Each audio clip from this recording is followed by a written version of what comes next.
track storms to alert you first. This is KIMT Storm Team 3, weather coverage you can count on. Welcome back, my friends. It is election day and Mother Nature is celebrating in her own way. Gray skies and yes, some rainfall coming down. Good news is, though, as we've come into the lunch hour here, the rain has started to slowly move on out. That's going to give us a nice break from the rain, but not so much the gray skies. We see the clouds hanging pretty low in Rochester as well. Yes, they've got plenty of moisture with them. We see it. Most of it's on the ground at this point. Mason City, still some gray clouds to be seen. Also, a little closer to the ground. Not looking at foggy conditions. No, that's going to wait until we get into tomorrow morning as another foggy start to the day comes our way.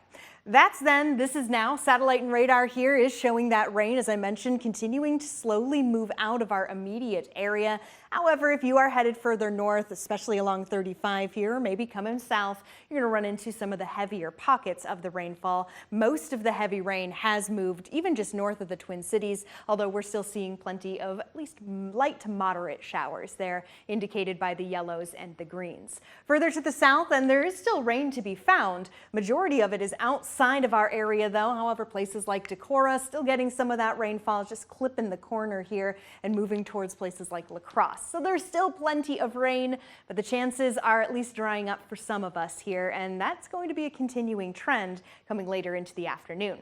Stopping things here around 2 p.m. because yes, we still see the chances for rain scooching a little further off to the east, coming closer to 35, places like Albert Lee, reaching into Austin, Mason City, but by the time we get to 4 p.m., cloudy skies just hanging out, and we're not necessarily done getting the dry air from there. By 8 p.m., we even start to see a tiny bit of clearing take place. By midnight, we may have half clear skies, kind of a mixture of clouds and clear skies there for tonight. That's going to allow temperatures to cool.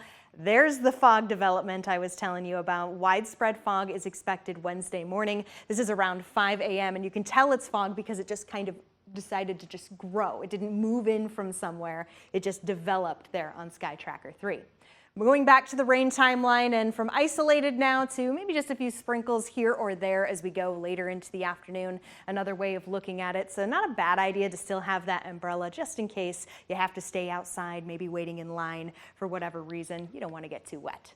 Moving on to temperatures now, and we do see and feel a big difference. 46 degrees right now in Rochester, a 14-degree drop from this time yesterday, and we were warm yesterday. These temperatures are right about where they should be for the time of the year, especially in Mason City, Charles City, as we're right around that 50-degree mark. So when it comes to the rest of your election day, we can expect temperatures to be fairly normal, as we see them right now, right around midday. Coming into the afternoon, cloudy skies, not a lot of rain to see, and even by 8 p.m. we start to see some of those clouds break apart.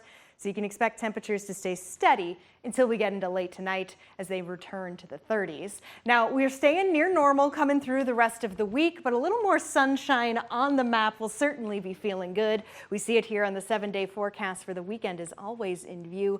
Following this soggy day, we do have a nice dry stretch, which is good. We do need to dry out at least a little bit before more chances for rain roll in this weekend. Definitely, and you know, I'm thinking back to about 4 years ago when I was reporting, and at least the nice thing about the temperatures this time around, you're not going to need gloves, you're not going to need a scarf or anything over your head to, you know, keep your ears from getting cold or anything. It really is kind of a pleasant day if you're going to stand in line, except for the rain part. Yeah, but you know, we need the rain. It helps when it comes to the drought. So honestly, I'd say that this is a very positive Election Day Tuesday. Exactly. We'll take it. Thank you, Sarah. Of course.